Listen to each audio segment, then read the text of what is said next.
Alright, now we get to do one of my favorite things to do on here, which is talk about Hitchcock. And I figured we would go through just the entire Psycho franchise. With a few things missing. Here we've got, obviously, Hitchcock's original, the two theatrical sequels, and then the made-for-TV prequel/sequel, and the notoriously baffling remake by Gus Van Sant.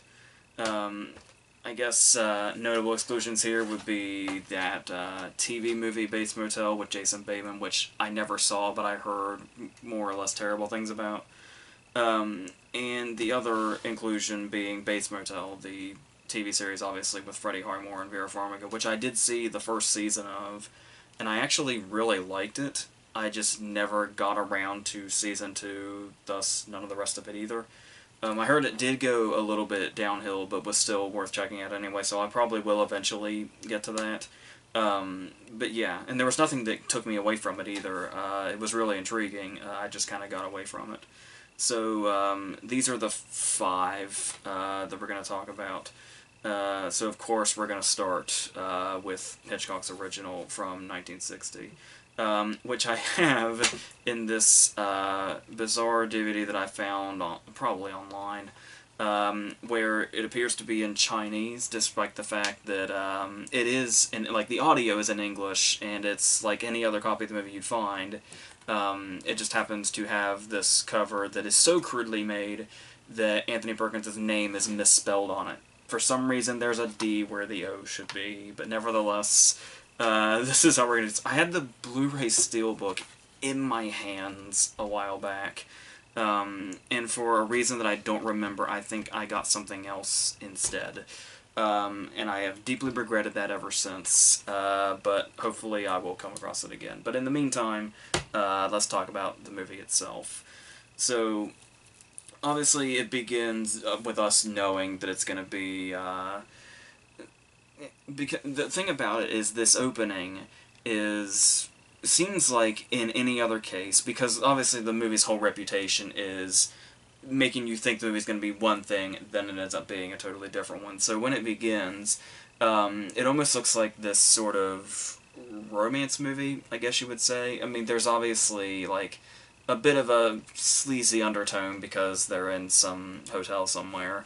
And there's like a bit of secrecy to it. But the thing about it is that, regardless of that even, there is something that feels off about this scene where, even though, by all accounts, it should probably be romantic, or feel romantic, to a certain extent, to me it never really does. It always has the feel that some sort of thriller is brewing, which is not a criticism, because if you go into it totally blind and imagine the way 1960 audiences went into it, even if you feel like something's brewing, that's got to be the point, especially you know that going into a Hitchcock movie. You just don't know exactly how or when it's going to go in that direction, but I think Bernard Herrmann's score has a lot to do with this, I think, because we start off with the whole opening scene, the opening credits, and then going into this scene, and just with that whole underlying thing, it just feels like there's something sort of sinister right away, even if it doesn't seem like it's going to be that kind of plot right away. Because when you look at what they set up here, where Marion goes to her employer, and there's the really sleazy guy there, and she decides to take his $40,000, and they're going to run off with it. They're going to pay off Loomis's debts and get married somewhere. But she gets caught, seemingly caught a couple of times. She gets caught by her boss in that famous shot of him walking across the street on her way out, and then there is the cop, the really sinister-looking cop that's following her around. And the brilliant thing that this movie does, because it does it twice with 2 different characters, and that is puts you in the place of the movie's protagonist at the time, and we immediately feel like we're kind of in their place or in there with them, because when we see this cop, we know that she has committed a crime at this point. And that it is perfectly and totally logical for her to be followed by a cop. But just immediately we see it from her perspective, and like the way it's shot and the way he behaves, there's just something so creepy about this cop, especially the second time we see him at the car lot when he's lurking across the street. And it's like, we should totally, you know, not be on her side because we know right up front that she's committed a crime. But we feel that so much, and then that comes in later with Norman that I'll talk about when we get to that point. But once she does get there, after the storm has stopped her, and she goes into we see, like, the Bates Motel sign, and you can just sense, as we see it through the rain, that it is out in the middle of nowhere, that it is surrounded by darkness.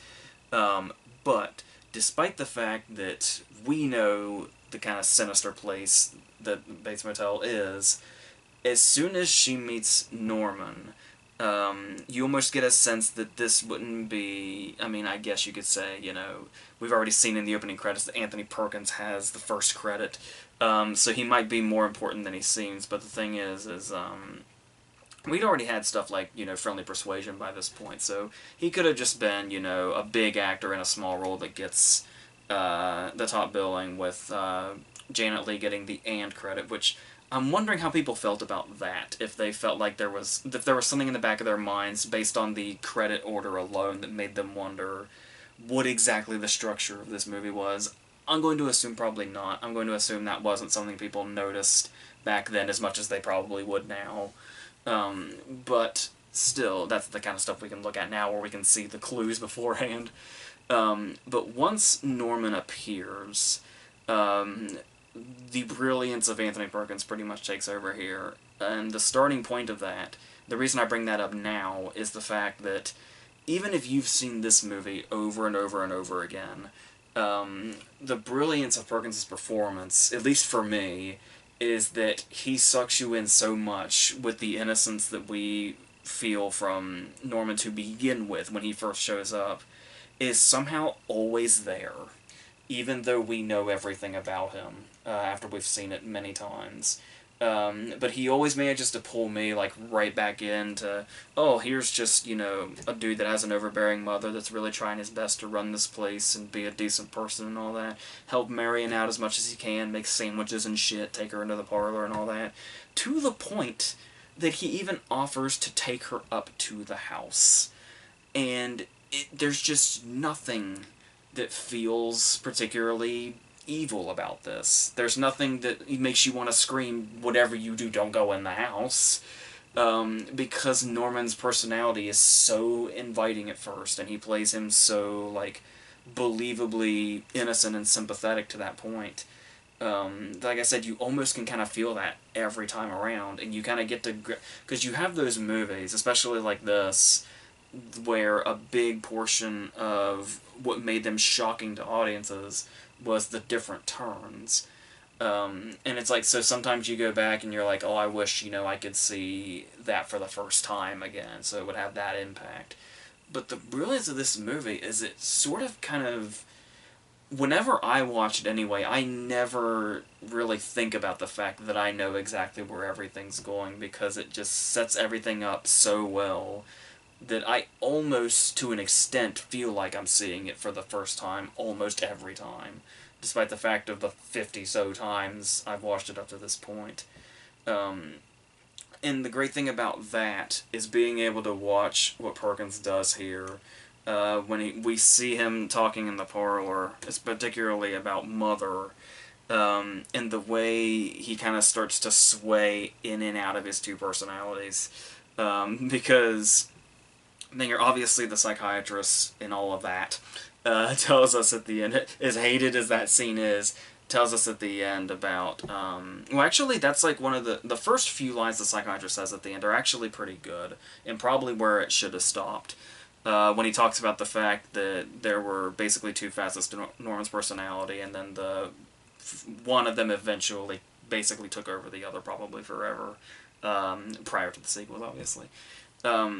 But, yeah, we do actually see that happening, where it's kind of like... It's almost like when you watch his expressions, it's really, really damn subtle, but just looking at his face, you can almost tell when, like, Mother is lurking right under the surface, and when he's just sort of Norman in general. So... once they're talking, and it's like, and also the thing that makes his performance so memorable is the fact that this is a more or less mundane conversation they're having. Like, when he's checking her in, and then when they're in the parlor also, before Mother gets brought up. But the thing is so many of Norman's lines are etched in our memories forever. 12 Cabins, 12 Vacancies, all that stuff. When he's just talking about nothing. But then when it gets into the more uncomfortable portions, and the thing about it also is that even though I feel like the as far as the performance goes, Norman feeling trusting is always there for a while. There is something in this room in particular where the parlor is a bit more shadowy, and with the stuffed birds all around. There's that bird in particular that looks like it's lunging, that's often in the shot with Norman, that I think says a lot. So, but then it's all kind of comes down into the dialogue. When they're just talking, and then Mother gets brought up, and then she says, you know, have you thought about putting her in someplace? And we can see the switch flip, but his expression barely changes. Because he was talking as if, you know, he's worried about her at the start. And the only way he really changes, as far as expression and body language or his face or otherwise, is just that lean forward. When he gets defensive and he's, you know, the whole, that's what they call it, you know, someplace. And the thing about that also is you kind of start to wonder in this particular moment, once you've seen it over and over again, how much, like, if there's something way deep down in his psyche that knows what's going on with himself. And it's like when she brings up going to like an institution or something, and he gets really protective, seemingly protective of Mother, and it starts to make you wonder if there's like a side of him that knows that she's talking about him, she just doesn't realize it. And that's what's making him defensive also. But there's a nice line there where we're really not sure, that I really like. An ambiguity that I really like about that whole situation. Especially as he keeps going back, because even so, his delivery gets a little harsher, but when he's talking to her and you can tell he's getting like upset and defensive, his tone barely changes at all.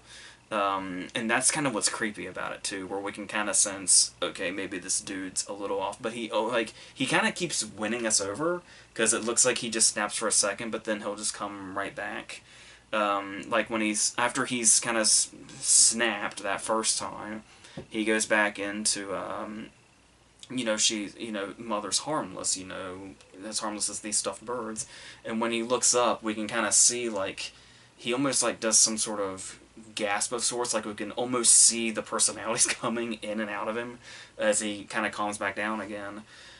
But then he gets worked up again, talking about how people cluck their thick tongues and stuff like that.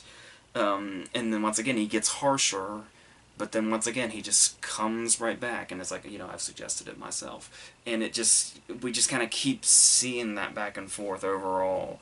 And the fact that he was able to do that and go back and forth like that, but to where it's not really drawing attention to itself.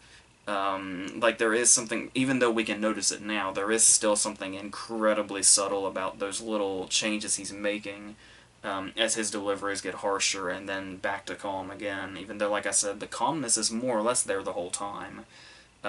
He just gets a tiny bit more aggressive in some of his words, which he'll just come right back on anyway. And so that's kind of one of those cases where I can just imagine, it's been so long ago and I've seen it so many times, I can't quite remember everything about the first time I saw it. I do remember the one thing that stands out, is the fact that when I saw this for the first time, I remembered that Norman Bates was considered to be like one of the most famous, you know, movie killers. So I was a bit confused, I remember, as a kid when I saw the Mother figure in the shower scene when she kills Marion. She kills Marion. And so I wasn't aware of that particular part of the twist, that was Norman assuming the form of Mother. in order to do that. So the thing about that was, what makes this movie also stand up is the whole thing of, it was basically built like, the marketing was built on its twist, if you've seen that original trailer where it's, I remember when I saw this in theaters a few years ago, they played the trailer where it's Hitchcock like giving a tour of the house and all that, and then they build up that, like, you know, whatever you do, don't give anything away, and it's like, it's weird that that's something that is carried down to even like the most recent of movies. The whole campaign of not spoiling Avengers Endgame was basically the marketing techniques of Psycho. Was whatever you do, do not tell anybody. There was that whole thing. I'm not quite sure if it was in real life. I'm thinking it probably was. But I mainly remember it as the scene in the Anthony Hopkins movie Hitchcock where he like buys all the copies of the book out of the store so nobody can know through that either how the movie ends or where exactly the twist is. Or who the killer is, I guess you could say. But there are still those shocking moments throughout. Because obviously the shocking moment is the shower scene. Probably the most famous kill scene in movie history that has been referenced and parodied in any other form to death. Literally. It's the scene like everybody knows, even if they've never seen the movie. And a lot of people may not even realize that it's almost dead center of the movie, as opposed to something that like the movie starts with or the movie ends with, because if I remember correctly, I always, before I saw the movie, I knew about the shower kill, but I never realized that up to that point it was the main character it was happening to, which was the thing that completely threw everybody off, and it kind of became this infamous thing where any time a major character is killed early in a movie now, it's typically referred to as that actor Janet Leeing that movie. But the thing is yeah, it's, I think, I want to say 47 minutes in, and the movie itself is like around an hour 45 or an hour 50. So that's early for the person that's been built up to be the main character up to this point. But you've also kind of got that jolt in the middle also, with the whole Arbogast storyline, where it seems like Norman might be in trouble as he's investigating. He gets closer and closer, and he's starting to look more and more guilty. And then he goes to inspect the house, and just out of nowhere, the music hits again, the violence hit again, and his famous death scene happens. So then there's the ultimate twist at the end, which, once again, going into the movie, knowing everything I knew, I still had no idea, like, the extent of the twist itself. It has all of that going for it, so it's a movie that's known for having a big twist. I think people just don't realize that there is more than one, which is amazing. So it's like, just when you think you've seen the big twist in the middle of the movie, and you're like reeling from it for the rest of the movie, you don't even realize what's coming for you in the very last scenes. But with that, another interesting thing here is that fascination that comes after Marion has been killed, and we're going to switch protagonists. And the reason you could say, I guess, that Norman is a protagonist is this whole big dialogueless scene that's probably around 8 to 10 minutes of just Norman cleaning up the crime scene in silence. Cleaning up the blood, getting rid of the body, getting rid of the money, making sure everything seems like it was its normal self before Marion ever got here. And there's just such a weird fascination with watching every little bit of Norman's process in cleaning this up. Because there's something that Hitchcock was obviously already known for, and that was his movies basically showing large audiences how they could probably get away with murder. Like Strangers on a Train comes to mind as a big one for that. But yeah, we just get a whole sequence in practically real time of somebody completely cleaning up a crime scene and making it look like absolutely nothing happened here. And it even gets to that point where he pushes the car into the swamp, and it looks like it might not go all the way in, and you can see like an internal panic in him. He barely shows it, but we can sense it in him just by looking at him and seeing the situation. And it's like we kind of anticipate like it needs to go, it needs to sink, and then when it finally does, it's like, oh yeah. But then you like stop and you're like, wait a minute. The person that was in that car that's dead now and has been hacked to death, that's going to the bottom of that swamp, that was our protagonist 10 minutes ago. 10 minutes ago. And now we're saying, oh, I hope the car sinks. And that really takes skillful movie making to get your audience to do that. I believe Hitchcock's exact words were, his favorite thing about making this movie was, or basically his purpose of making this movie was to play the audience like an organ. And that's exactly what happened. And like I said, that's the way it feels for a lot of his movies. Rope is another movie that comes to mind that almost takes pleasure in the idea of getting away with murder. The whole idea of strangling the dude, then having a party for everybody he knows with his body underneath the table the whole time.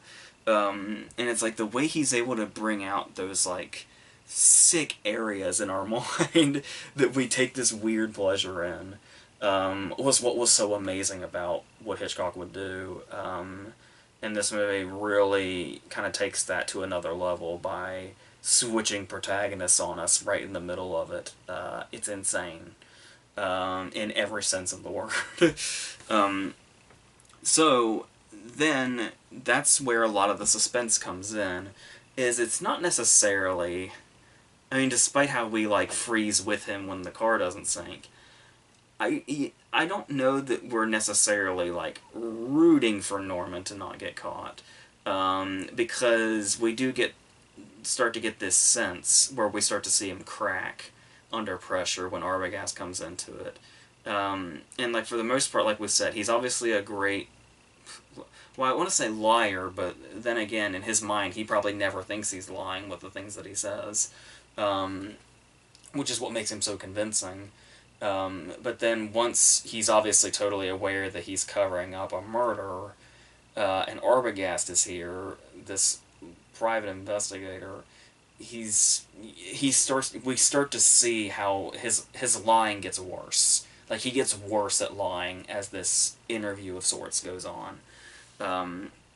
Where, like, when we see, I love the shot when he's looking over where the sign-in is, Arbogast is, and Norman, like, does that head tilt thing. And it's like, when he does that, we can, like, kind of see the facade falling a little bit.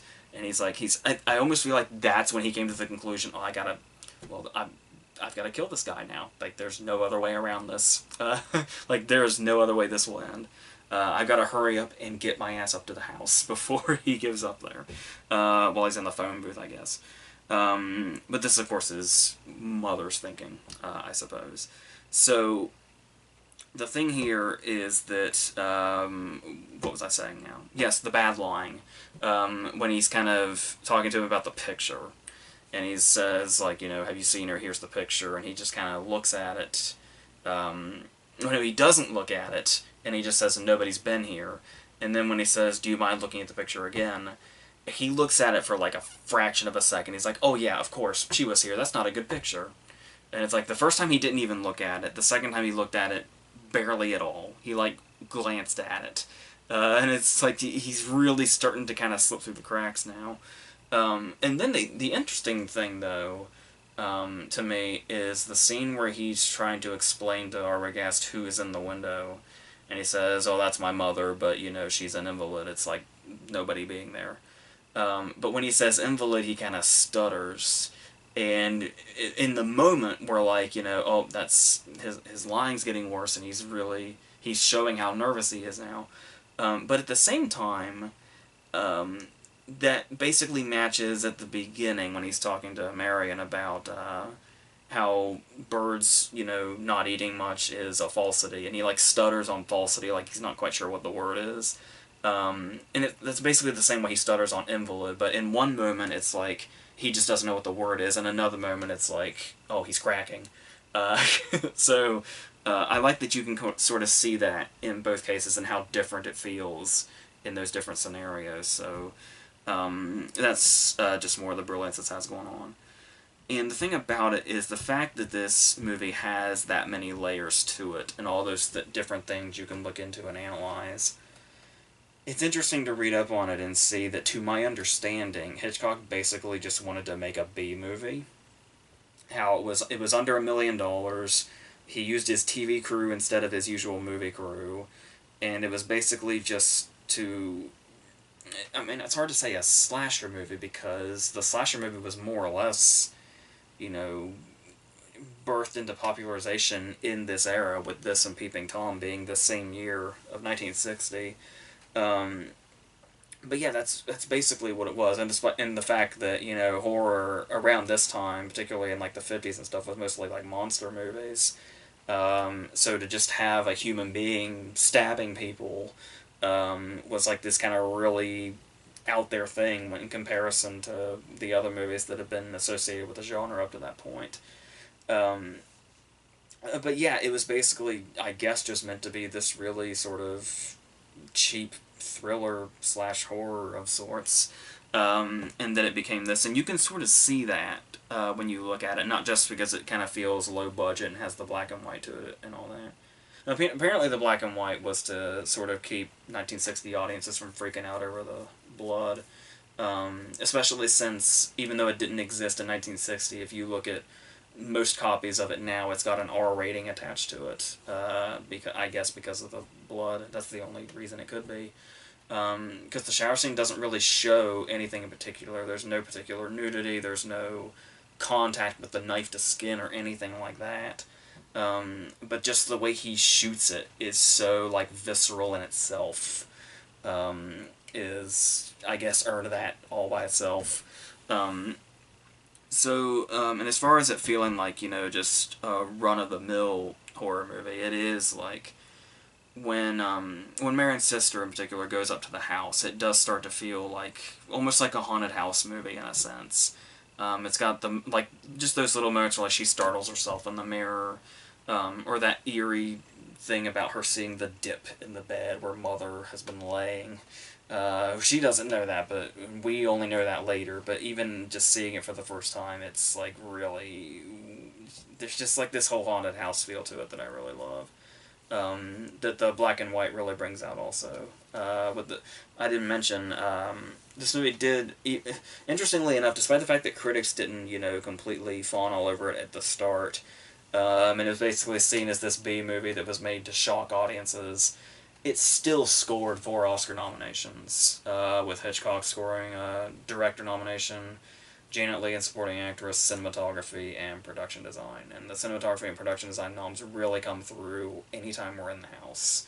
The parlor too in particular, but the house, like I said, really has this sort of gothic horror feel to it that really sticks with you and really kind of shows you that it's sort of almost like being inside Norman's head a little. Like, this is the closest we're going to get to being inside Norman's head, as being inside the house. So as like a horror feel and creepiness as much as they can possibly do, is really evoking that in the best way that they really could. So that's pretty much where I stand with this. And then, like I said, there's like, it's got that great big final twist ending. And then the scene that pisses everybody off with the psychiatrist talking for like 7 minutes about stuff that we've pretty much already figured out. I never really hated that scene as much as everybody else, but I do think it could have been significantly trimmed down, if not entirely cut. I think I'll probably stand by what I mentioned earlier about his first few lines are fine, where he just kind of establishes it in, that basic few lines without explaining everything. But yeah, it does sort of stick out when you look at the rest of the movie, so there is that. Only one thing really sticks out to me, in a way, and this isn't a criticism, this is just something I noticed, and it's something I've always thought about for some reason.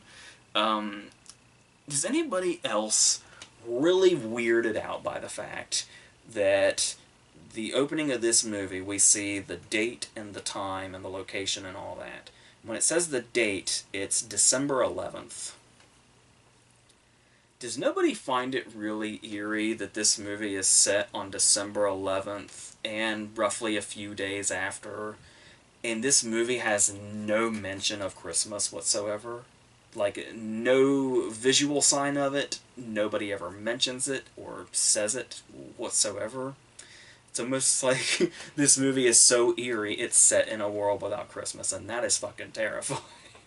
So, yeah, so regardless of that, what else do I really need to say? What else could I have said that somebody else hasn't already?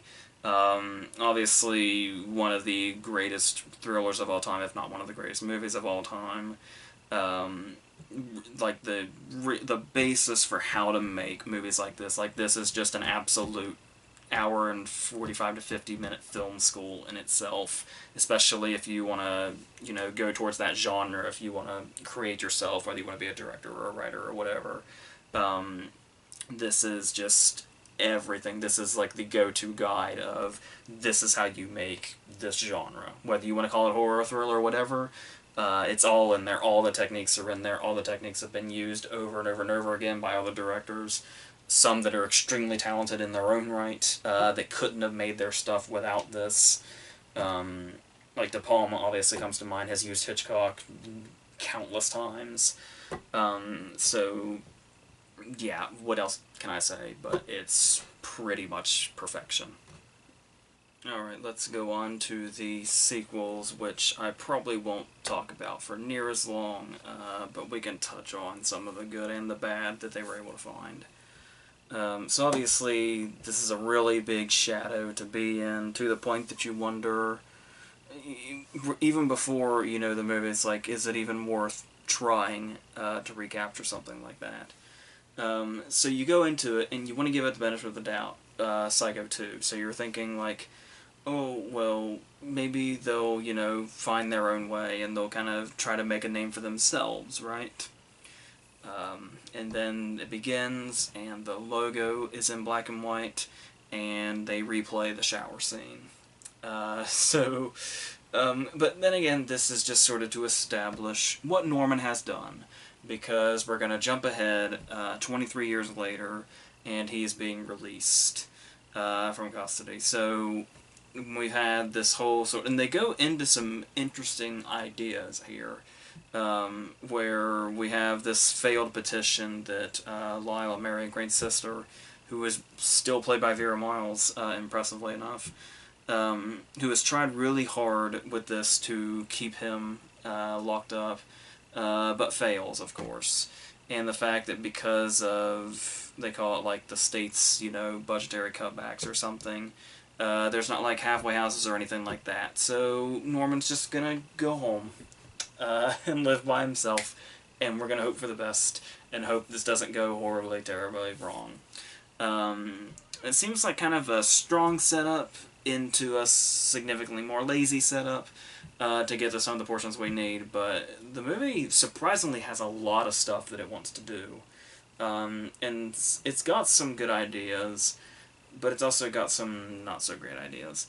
There's like a kind of a nice balance. Our writer is Tom Holland, not the newly beloved young actor playing Spider-Man now, but the writer and director of stuff that, like, after this he would go on to write and direct stuff like Fright Night and the original Child's Play, some freaky episodes of Tales from the Crypt.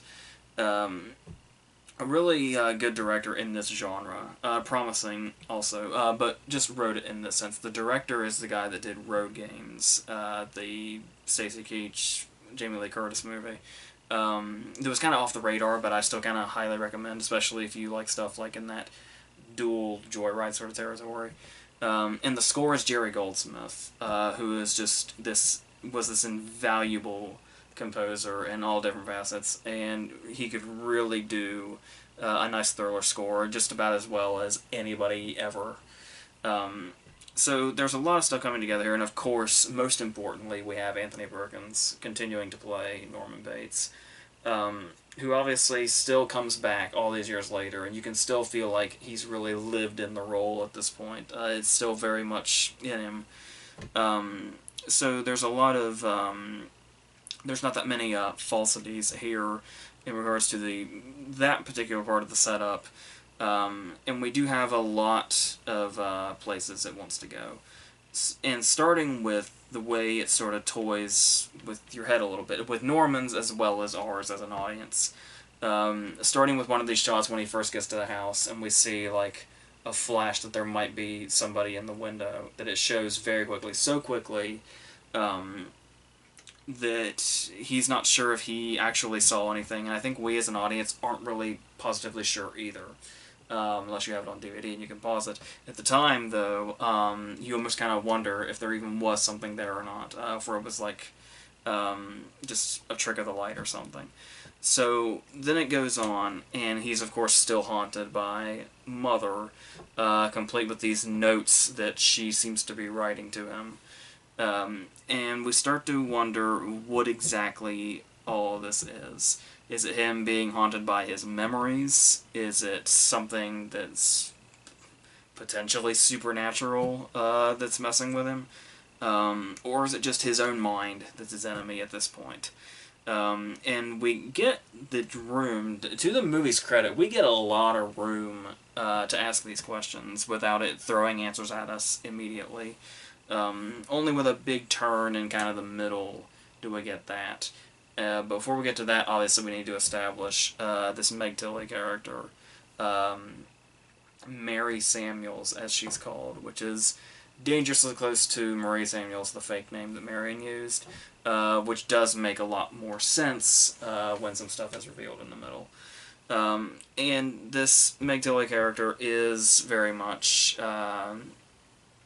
sympathetic to Norman, but the relationship between them is nice, but obviously there are those obvious connections to this potentially being another Marion situation again. Like, it's one of those cases where if you're seeing it for the first time, you're wondering, because the structure has already been established in the original movie, it now leaves the audience wondering if Meg Tilly is going to get off halfway through the movie. And wisely, the movie does not do that. She is a major character throughout. A character I believe they describe as a heart of gold but a head of wood, which makes sense. And like I said, he does have a very Marion-esque relationship with her. They do have the reverse, where we had that moment in the original movie where he goes to get like the key to room 3, and then he kind of catches her lying about where she's from or where she's going, and he switches to the first key. And this happens in reverse to the Meg Tilly character, where he starts to go for 1 and then goes to 3 instead. And then even the dialogue is similar. Like, they end up at the house, but he does the, I'm having food, but I'm just having, sandwiches and milk, but you're more than welcome and all that. And so we really get this sort of uncomfortable sense of familiarity where we know where this led last time, all this stuff, the dialogue, the way he's treating her and all that, the way she sympathizes for him and all that. And there's even stuff where he seems to, slip up a little bit. Like how when he says the word cutlery, he kind of drags the U out a little bit, like he stutters with it. Like he knows where it could lead if he's dealing with that. So the stuff is still in there, and he's still got, maybe not to as effective an extent, especially because of how much we know now, but the subtleties that we love so much in his first performance are still lurking in there for sure. But then the movie kind of wants to be a bit of a slasher movie, where we talked about how the year of 1960 with the first movie and Peeping Tom sort of birthed that. By now, we've kind of gotten into a bit of a cliche, like this is post the first Halloween, post the first Friday the 13th, post Texas Chainsaw Massacre, all that stuff. We were just coming up on Nightmare on Elm Street. It was the following year, I believe. But yeah, so you've got characters like Dennis Franz, those characters we recognize in horror movies that are basically just begging the killer of the movie to kill them. This is our first instance in a Psycho movie where 2 teenagers show up to have sex in a place they probably shouldn't be. So And then obviously all that leads to that. But before we get to Dennis Franz getting offed, there is a pretty effective scene in the diner that Norman has started working at to sort of try to get himself back into regular life. And the way they build this tension, where there is a note from Mother, where we know if Norman sees it, he might crack. So we're kind of hoping he doesn't see it, but somebody has placed it on the thing with all the tickets, with the orders. So it's slowly moving around to him and circling around, and it's getting closer and closer to him seeing it. And as this is happening, there's him with a big-ass knife cutting lettuce, and as we saw, he stutters on the word cutlery, so it's probably not a good idea. He's still probably on the edge enough that he shouldn't be holding this knife, especially with Dennis Franz here really making a scene. And all this stuff is happening at once, and it's very, very, very anxiety-inducing, which is really great and really effective. But for the most part, the scenes that are supposed to be extremely suspenseful don't quite reach that level that scene does. And the scene kind of happens early too, so the bar gets set high for we're just gonna, the only way we can do this movie a huge favor is to ignore the bar that is set by the original movie and focus on the bar that the movie sets up for itself. And this scene in the diner is where the bar is set.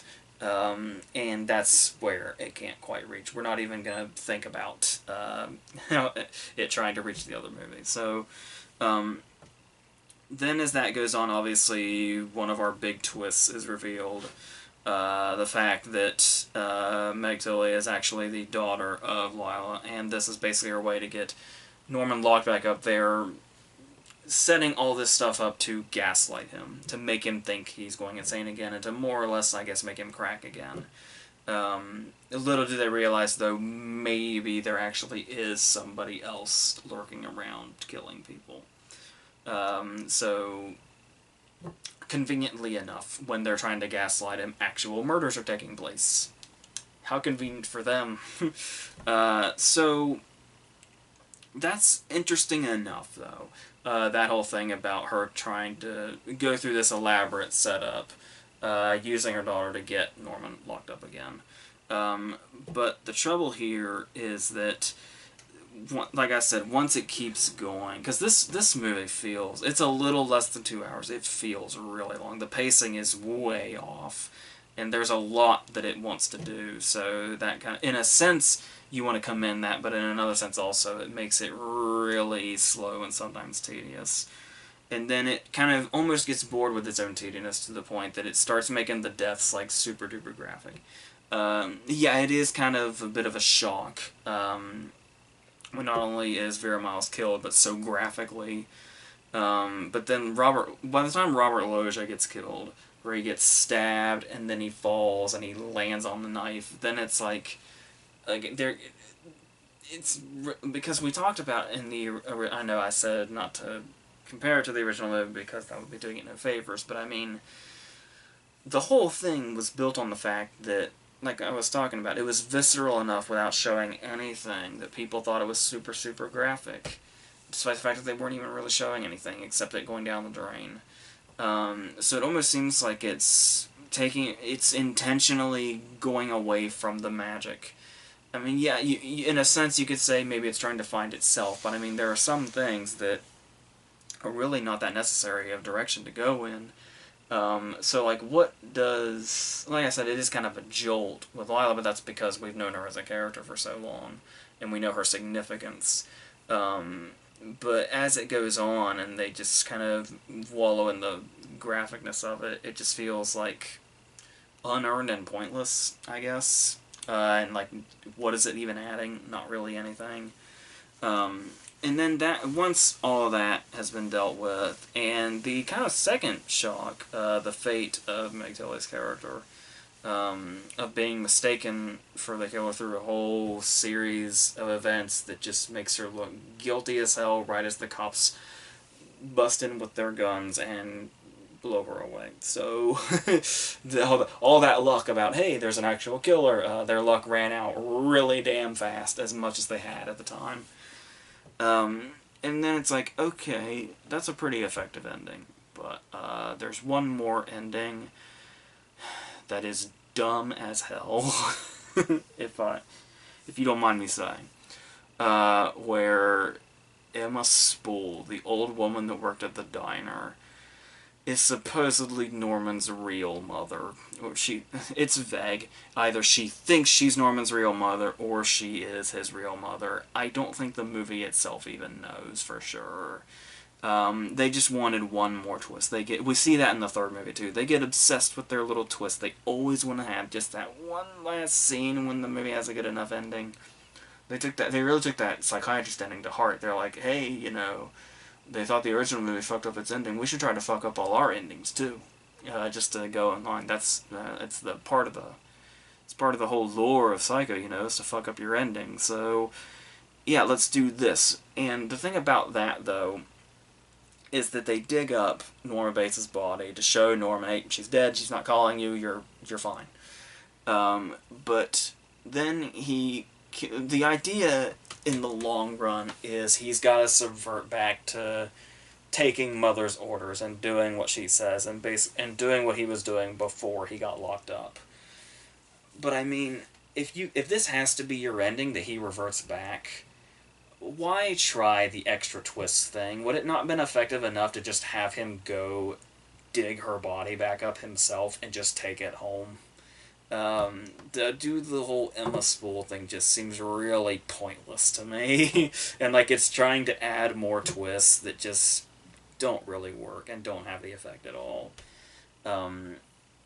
So yeah, there is definitely some promising stuff in there. Enough that, warranted the sequel actually getting off the ground. But there's also, like I said, between the pacing and the just delving too much into let's be a traditional slasher movie, post all the popular slasher movies that have come out. Yeah, so it's like, and that's the thing too, I think about the graphicness of it, is you start off with the original Psycho and the way that it was, and the way it portrayed the violence and the murders in it.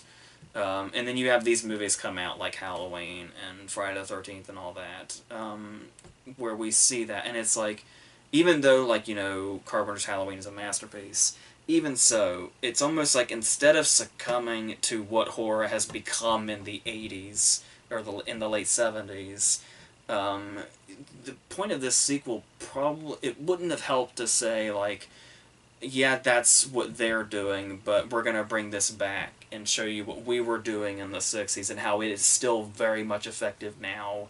And then here it is amidst these movies doing this stuff, showing all the kills and all that. But no, it just kind of succumbed to the 80s and where horror was at the time, it seemed. So hardly wanting to really take off in its own direction while also maintaining the, dignity of the original movie. But it is what it is, I guess. So that takes us into the third movie, which Anthony Perkins decided he was going to direct, which is very interesting, and you would think would be very effective, considering we saw in the second movie that he's still very much, got the character in him and can do that.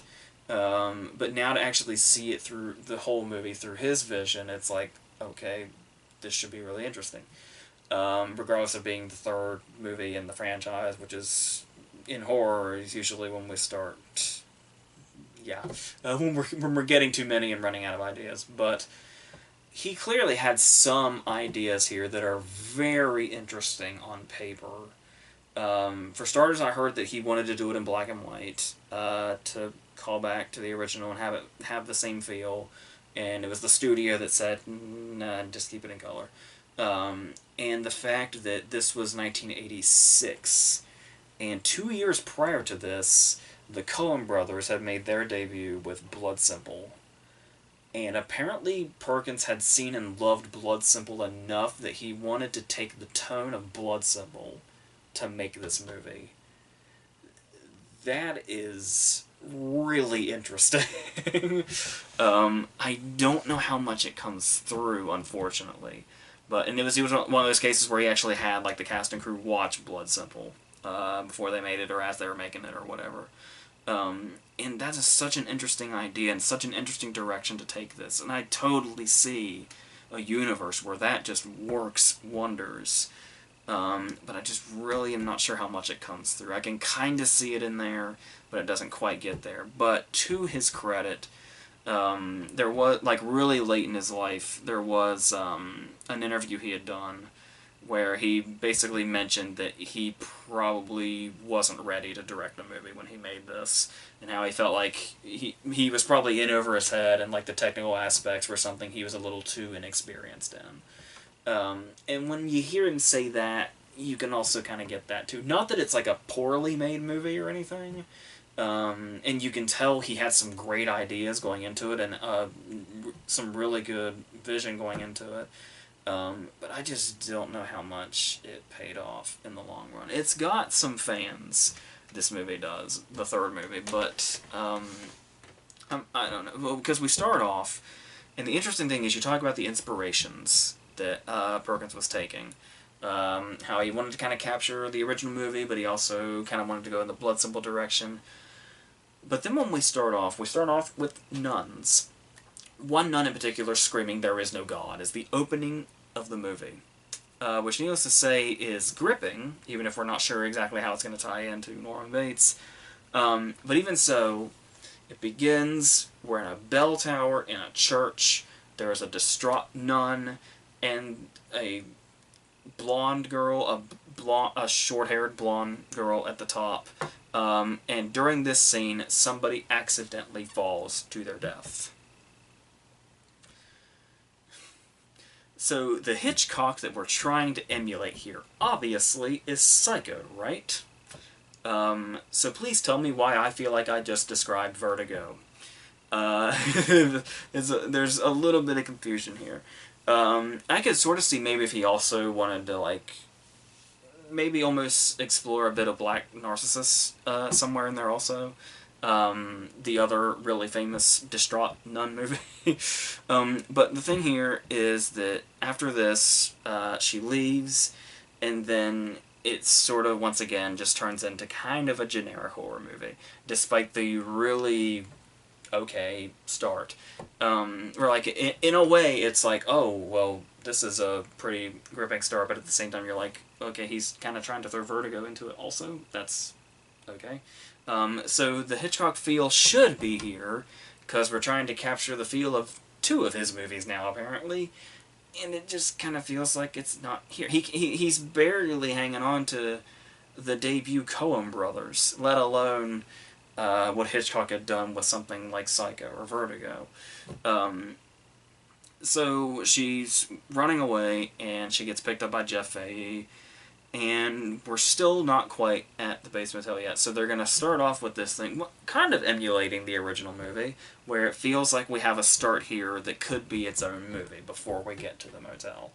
But there's not too much of interest here. I do love Jeff Fahey a lot as an actor, and he does play this character where, much like Norman at first, seems pretty, you know, trustworthy and normal, but then eventually gets a bit more skeevy and unnerving as it goes, until he throws her out of the car, until they inevitably run into each other again at the motel when Faye starts working there, and she really desperately needs a place to stay.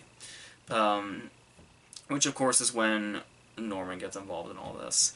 So immediately, obviously, he's going to start having visions of, not necessarily visions, but reminders of Marion that trigger these things in him that are going to drive him to insanity all over again. Well, he's already there at this point, obviously, but even further, because it's almost like Marion's haunting him now.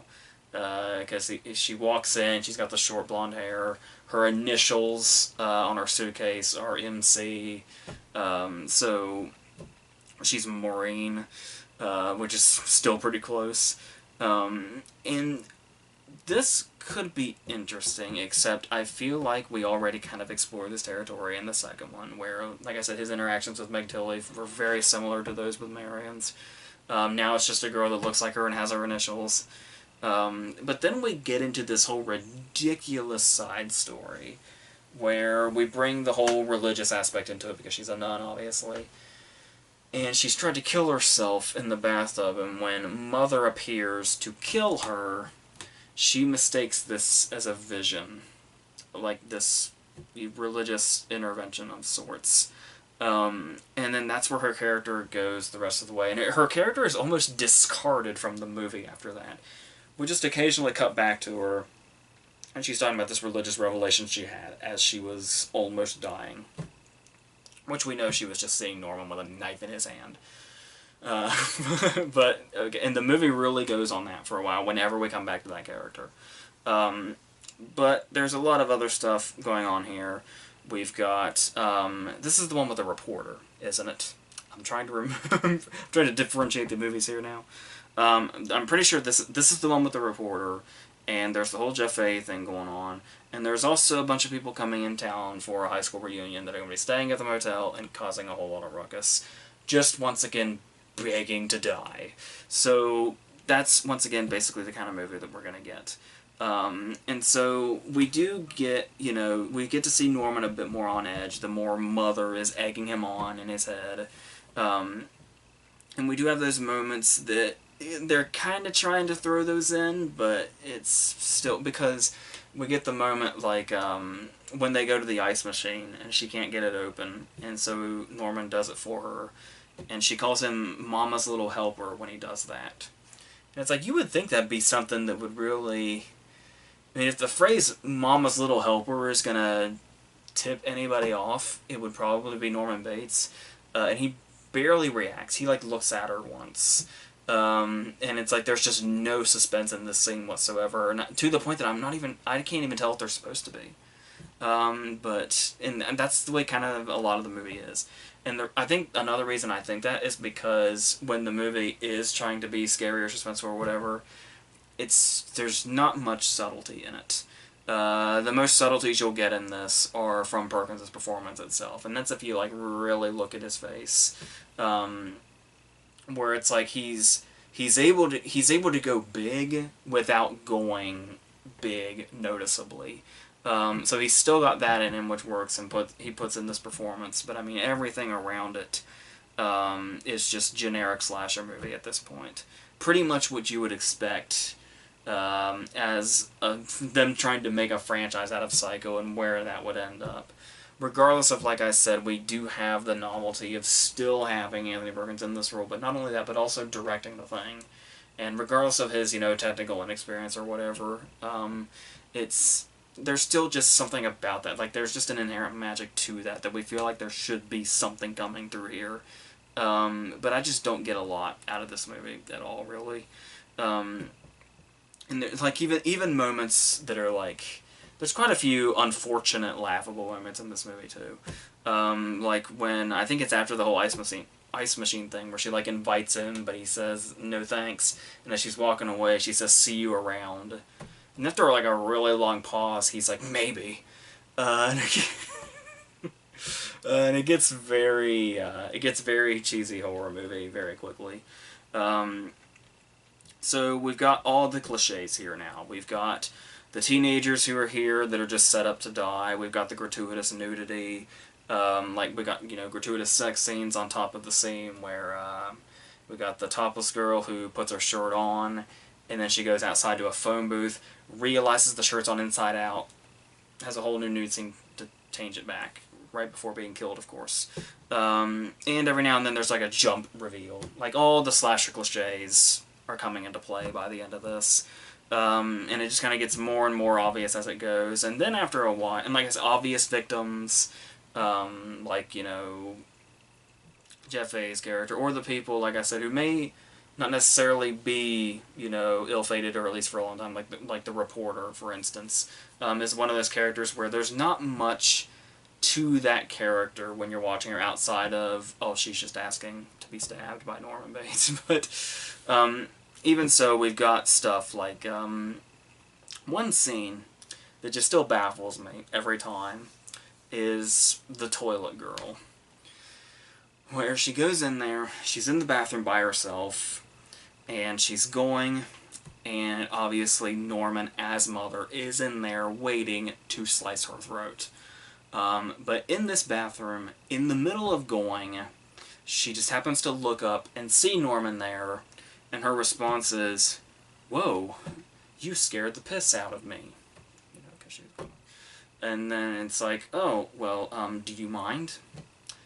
And it's like, she seems hardly bothered that this really sinister-looking person, that's, by the way, Norman Bates in a wig and a dress, and they obviously, okay, so she obviously can't tell that it's a dude in a wig and a dress, so all she can probably see is a person standing in the shadows, scarily.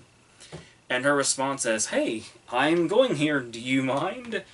And then she just kind of sits there and takes it when he whips a knife out and slices her throat. It's a really fucking weird scene. It's just really bizarre. And doesn't work at all. And they, after a while, they try to even throw in grossed out stuff. Like, the cop that's eating the ice, blindly not realizing that it's bloody and putting it in his mouth.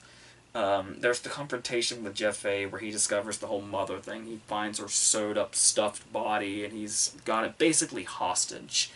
And it's like, he goes full weirdo. He's like kissing the corpse and all that.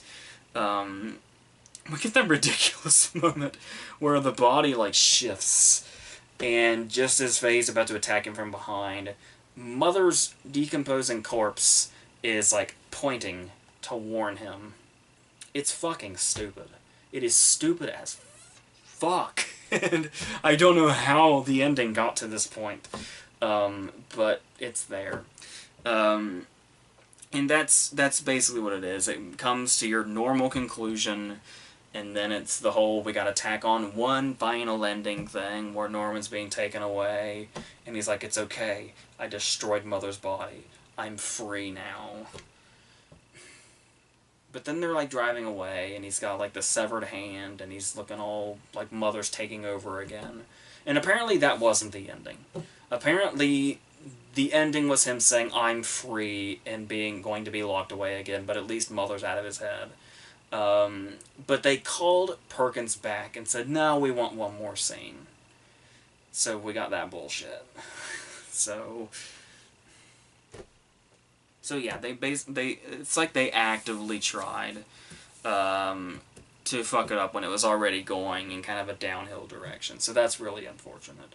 So I don't know how the hell long we've been going, so let's go ahead and get to Psycho 4, The Beginning, where, interestingly enough, this one has actually started to get a bit more of a good reputation. Because when it came out, it was like, it's a TV movie, and it's like, I guess it's okay, but I mean, it's, you know, still them really milking this franchise and all that. And it's like, how many good ideas do they have? And it's like, so you had the whole thing where everybody hated the whole psychiatrist thing, where they explained everything going on with Norman. So it's like, what are we gonna get if we actually just have a movie that now shows us everything that happened leading up to that? While also adding in this whole thing of him calling into a radio station, talking to CCH Pounder about his past and potential future as a serial killer. And how he may not be done yet, in regards to the whole killing mothers thing. Or future mothers, I guess you could say. But interestingly, it's got some stuff in its favor going in. They are abandoning Psycho 2 and 3, just taking that out entirely, taking out the Emma Spool thing, all that stuff. Just coming right off of the first movie, is what they're doing. We've got Joseph Stefano writing again, who wrote the original movie. They're using most of the original score, and then variations on it. Anthony Perkins went on to say it was his favorite of the sequels. Steven Spielberg praised it, Stephen King praised it. I know Stephen King's opinion kind of people tend to be unsure of when he raves about something, but on top of everything else, it's looking really good for this movie. And the casting is impeccable. We have young Norman Bates being played by Henry Thomas, and Norman Bates being played by Olivia Hussey. I don't know that casting comes that perfect outside of this. So there's a lot in this movie's favor to start off with. And they also, I like the way they introduce Norman, because obviously when he calls in, the radio station thing feels like a weirdly modern thing to put Norman in, but maybe that's just me. But the way they introduce him, say in Psycho 3, where, if I remember correctly, it kind of just unceremoniously cuts to him. He's just there doing his thing in the kitchen, waiting for the next person to come along or whatever. So in this one, he does actually get a dramatic reveal that I kind of like. Where he calls into the radio station, he's sort of describing himself, but sort of not. We see him at his kitchen counter, and he's got his back turned. Now, of course, we know it's him, but I mean, it's good to have just a nice grand entrance for your character, especially if it's a legendary character. So it may seem cheesy, but when we get this dramatic turnaround, and he introduces himself, I like it. I like the way they really introduce him into the movie. And then, of course, he introduces himself under the alias Ed, we can only assume would be Ed Gein, who was his original, who he was based on top of, you know, Leatherface and Buffalo Bill also. So many famous fictional killers are based on him, and Norman Bates, one of the most notable, of course. So I kind of like that, too. I don't know if it's intentional, but I would say it probably has to be, right? And then, yeah, so then we get some flashbacks, and we see, you know, Norman in his state. What I really actually like about this is just how varied the timeline is, how disjointed the timeline is, because disjointed seems negative, but fractured timeline, that's the word I'm looking for, is because not only are we getting it in flashbacks, but the flashbacks are out of order too. So the first time we see Norman kill somebody, it's after Norma has already died. So he's talking about how this is the first, well, obviously not his first kill, but his first girl comes to the motel, he kills her scenario.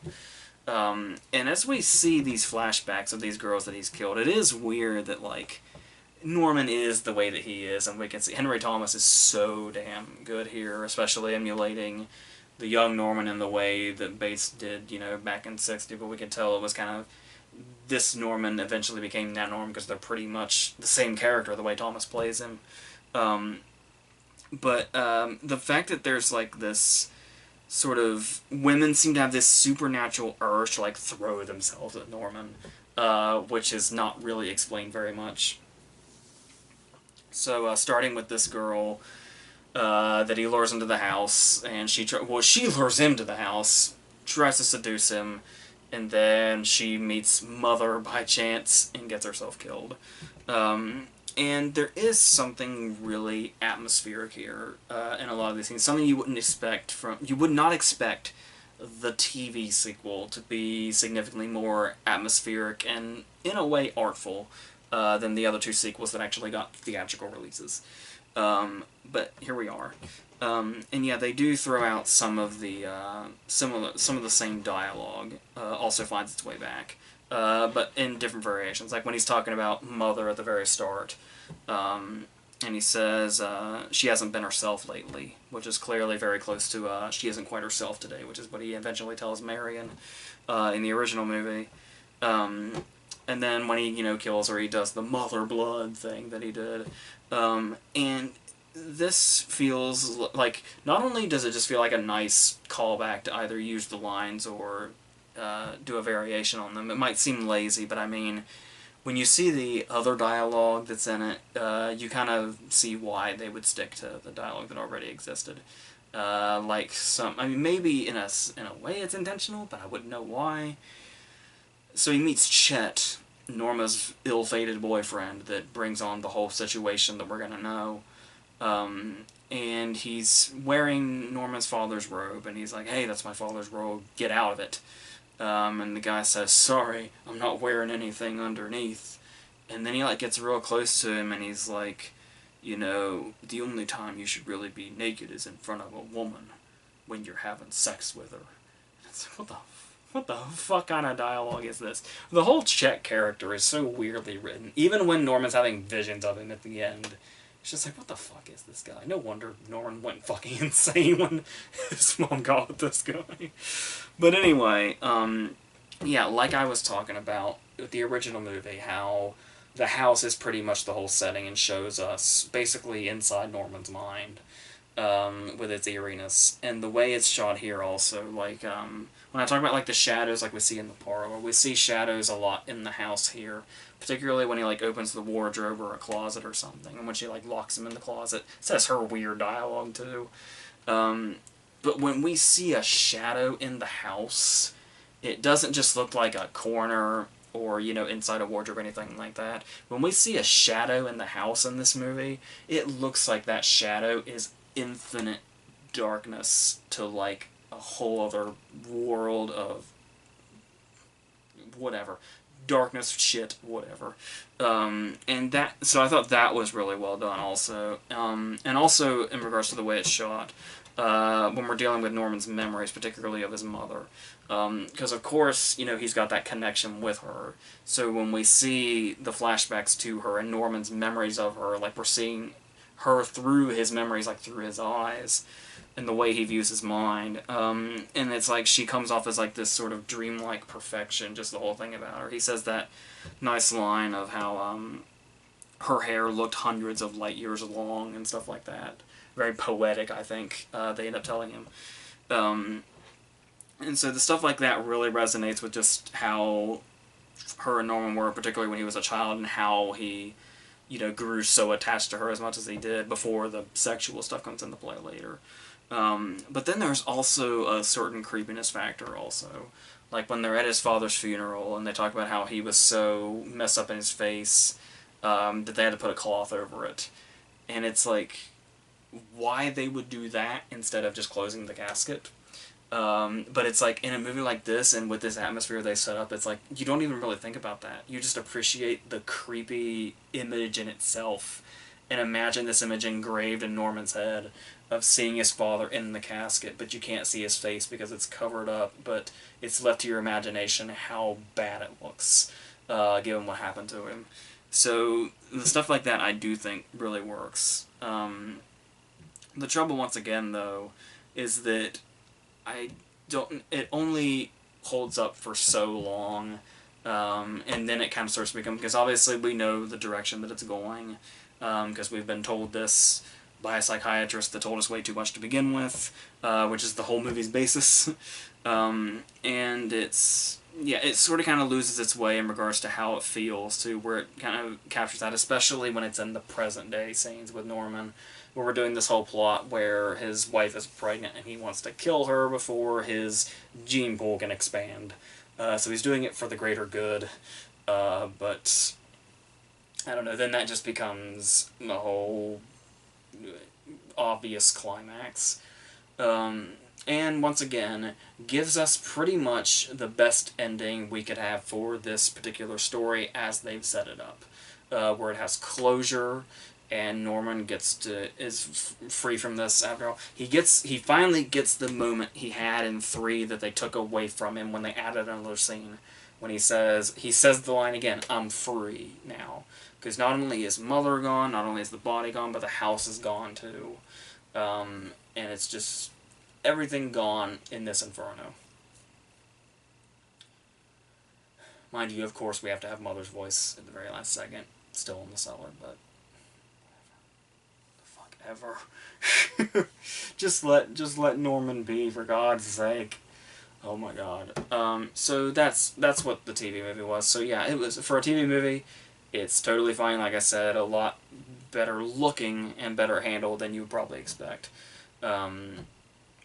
So yeah, that's what. Of course, we're going to end on the cinematic enigma that is Gus Van Sant's shot-for-shot remake of the original movie. So it is interesting to think about the fact of, you have a director like Gus Van Sant, who we obviously talked about at great length before, and we talked about his sort of shapeshifter filmography and how he is so good at so many different things. And then he found some really widespread acclaim when he made Good Will Hunting. He got himself an Oscar nomination, all that stuff, and the movie just really took off. And his direct follow-up to that sort of success was this. And it is interesting to look at from a certain perspective. Like, you look at the fact that not only would you, like, first you might say, least of all Psycho, why would you remake a Hitchcock movie at all? But interestingly enough, Hitchcock did remake one of his own movies himself when he remade The Man Who Knew Too Much, and took the Peter Lorre movie and did make, you know, significantly more impressive Jimmy Stewart version. But even so, to take the whole shot-by-shot approach is the really weird thing here. And while you can say this feels incredibly pointless, it was probably just a cash grab, or you're just, completely pulling your hair out wondering why the hell this exists, what purpose could it possibly serve?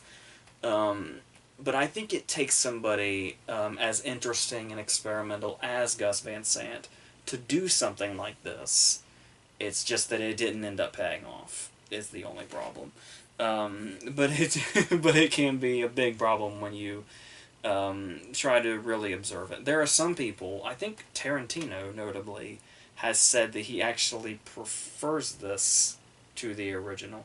It's really definitely a sort of art thing where you're going to see what you're going to see, especially given, like, even if you think the movie's pointless, and he actually ended up making the movie significantly worse with some of his choices, there's just some sort of art behind doing it at all and what it says about the original movie. Like, how much he kind of did the original movie a favor by showing you just can't recreate something like that. Like, you can take a masterpiece of a movie and you can do it all over again exactly as Hitchcock did it, with the same shots and the same dialogue and all of that. But the magic won't be there. It just won't. There was something else, to that movie that's can't be done like this. Whether it be the color, some of the weird, things that they added that are pretty much pointless. Like, there's one thing in the whole movie that feels like, okay, like, and it's the very first shot. The very first shot might have in your mind of, oh, okay, I can kind of see why they'd want to do this. And that is the fact of, we have the shot that kind of comes into the building and then goes through the window to Marion and Loomis in the bed. And there's something, like, really sort of voyeuristic about that, how there's, like, no break in it. Apparently that's what Hitchcock wanted to do with that shot in the original movie, but they didn't really have, like, the technology, so it's like just... it zooms in and then there's, like, dissolves and cuts before they can get through the window into the scene. But by now they could do the just one long take. And so you're like, okay, I can kind of see that, where you get to do the stuff that they just couldn't back then. But that one shot's about the end of it. Apart from having, some parts of Aunt Heche's body shown that they would have been able to show in 1960 very briefly. And some more of the on-screen blood, like, kind of coming out of her body, we get to see a little bit. But once again, we talked about this when they showed the violence in the sequels.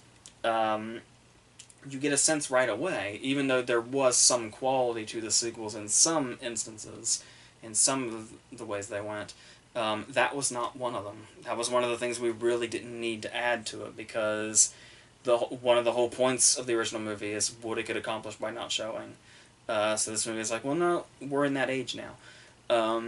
So you kind of confront it from what Van Sant said about why he made it.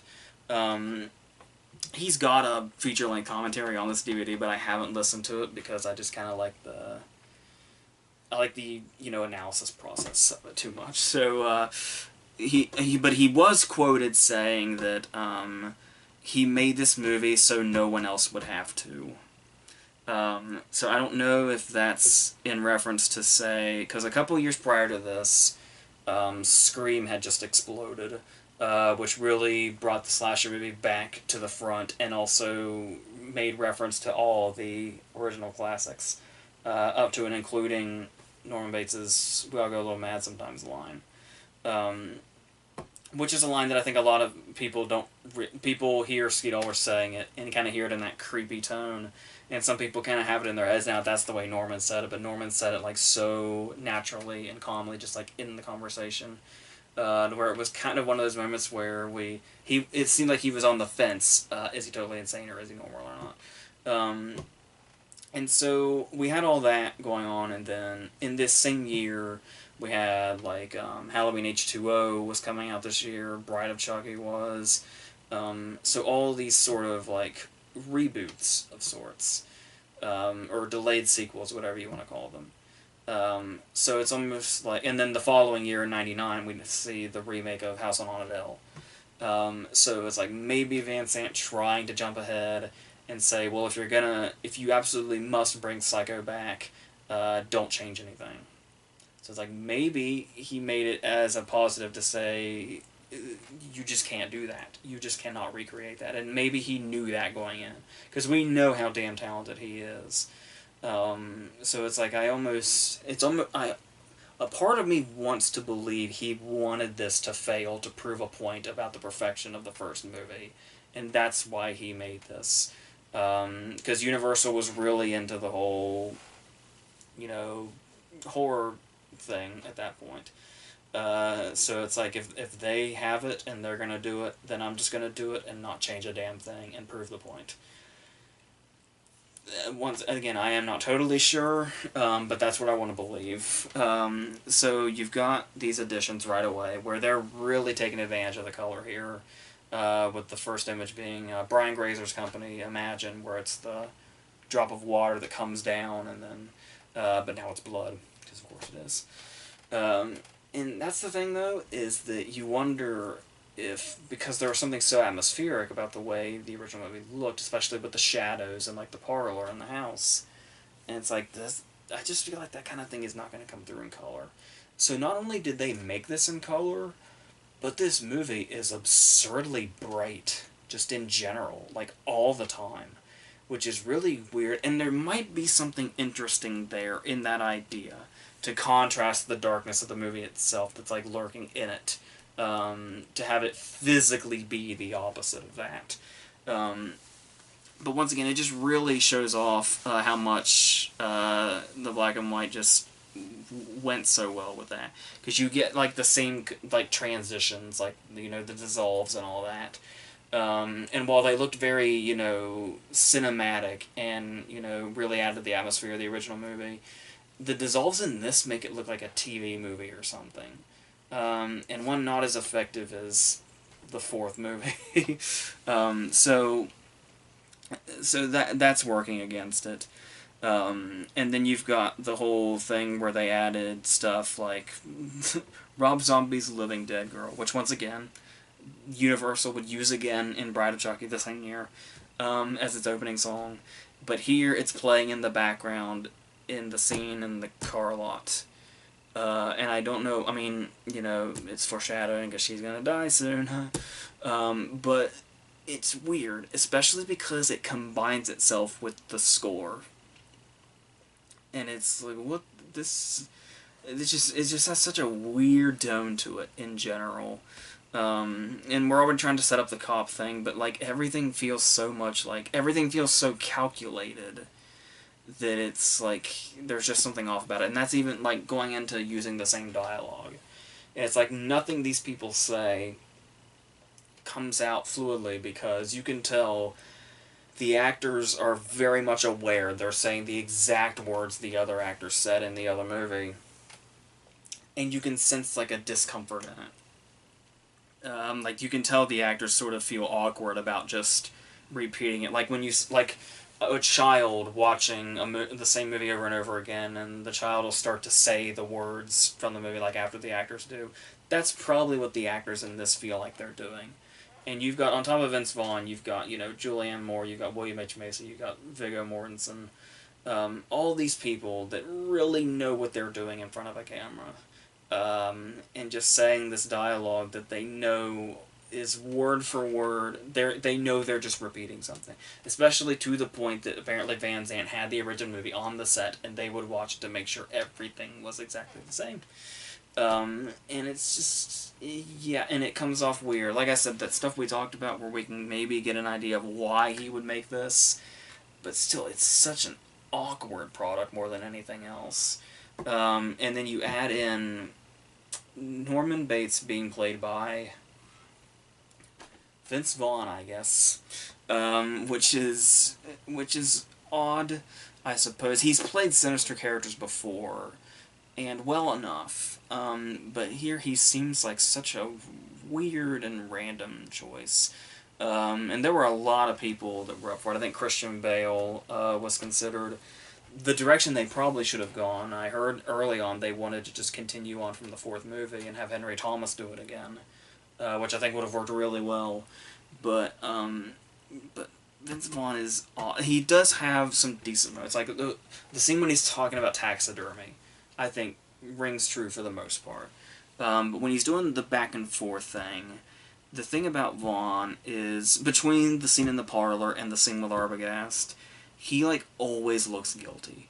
Like he's never that case where when you first meet him you're like, oh, he's seems like a even when you've seen the movie over and over again you're like, oh, Anthony Perkins seems like a totally nice dude. You never get that with Vaughn. He seems so guilty from the get-go. And seems to come from like this really dark place, but not in an effective way. In a way where you're like, just this Marion should be long running away from this place probably. Even more so in the scene with Arbogast, because they've got like the shadows. Like the shadows work in the parlor, the shadows work in the house. Having the shadows in like the main room where he's just having a normal conversation with Arbogast, and he's just surrounded by shadows. Just kind of takes any sort of thread of suspense out of it, because it's like they're just trying to dictate every single little thing. So you've got that, and then you've got them adding the sort of more of a perversity to it. Like when we have the opening hotel scene with Marion and Loomis, you can hear a couple fucking in the other room through the whole scene. Just because. And then you have the really awkward moment of Norman actually being shown jerking off as he's looking through the hole at Marion, which is just really bizarre. There's actually a great quote from Roger Ebert's review of this movie. It's the very opening of his review, which says, "The most dramatic difference between Alfred Hitchcock's Psycho and Gus Van Sant's shot-by-shot remake is the addition of a masturbation scene. That's appropriate since this new Psycho evokes memories in an attempt to recreate remembered passion." I really could not have said that better. So, that's pretty much it in a nutshell. You've got that. You've also got Arbogast's death scene, where for some reason they've added in these flashes as he's falling. Because I remember Macy said that he thought, and a lot of people have said this, that they think they like the effect for the most part of what Hitchcock was going for with Arbogast's death, but it doesn't look exactly flawless either. But what Van Zandt has decided to do is add in two flashes as he's falling. One of a woman that's like blindfolded in bed that appears in some sort of sexual situation, and then another of a cow in the middle of the road during a storm. I don't know if he's going for like a Lynch thing, because none of this seems to connect. I don't know. I really don't know. So, so like I said, it's like you wonder why he's doing the shot-by-shot thing and making everything as precise as possible. But every time he did decide to add something just a little tiny bit that wasn't there before, you're like, dude, what the fuck? Don't do that. Just don't. It was a lose-lose situation all around. And so, like I was saying, between like the camera movements and the transitions and all that, just anything from a technical aspect, let alone, you know, what the actors are doing, trying to recreate everything right down to every word, it's just all, yeah, because it does make you wonder at the start, if you're like just, you know, going into movies or something, and you say, well, somebody did the exact same thing this masterful movie did, but everybody hated it. A more casual moviegoer would probably wonder how that's even possible. Like, why would one be, you know, so much less effective than the other? But like I said, it's really this whole, I hate to sound all pretentious, but it really comes off as an artistry thing, where it's, like I said, not only can you not recreate that at all, no matter how hard you try. Like I said, I really like to believe that's what Van Zandt was going for. I hope. But yeah, even in stuff like when I was talking about how much I love how we see every single bit of the process of Norman cleaning up Marion's body and the whole scene. And it's like, I don't know if it's because we're so aware of it at this point or what, but the scene in Van Sant's movie feels so tedious and so long, and like it's never gonna end. And I think that has to do with Norman stopping to gag a couple more times, I think, than he does in the other. And once again, stuff that just doesn't add it at all. So the only thing this movie added that the other one didn't have, besides that unbroken shot at the beginning, is Flea. And to Gus Van Sant's credit, everything's a little better with Flea. So, there is that. So that's what this is. That's the whole series and its remake. So, if I had to say, I guess if we were going to do some sort of ranking thing here, obviously you've got the Untouchable original. Then I would say on atmosphere and capturing that alone, and the fact that they almost pretty much created a relatively decent transition from Norman's youth to where he is in the first movie. I would say 4, and then 2 mainly for its interesting ideas, even if it kind of goes off the rails. And then 3 is, like I said, 3 I just find really underwhelming and just like basically a basic slasher movie that just happens to have Perkins doing everything he can to add to it. And then, like I said, I don't even know if you can place the remake in a ranking of sorts, but that's where the original 4 stand with me. So, the next one is going to be one that I've been kind of nervous about doing. So, yeah, and a big anniversary has just happened very recently, so a lot of people have been talking about this movie. And the movie I'm going to do it with also is it's Saving Private Ryan. Well, I don't know what I'm hiding, but so we're going to talk about that and The Thin Red Line, and then go on to a couple more, and then I'm still building on those cluster ones, those movies from this year that I've missed. So I'm going to talk about all that stuff into the next Friday review video, and then we're going to talk about Kevin Costner the following weekend. So, and his baseball movies. So all that and Big Little Lies is going to continue and all that stuff. So until all that stuff, I think that's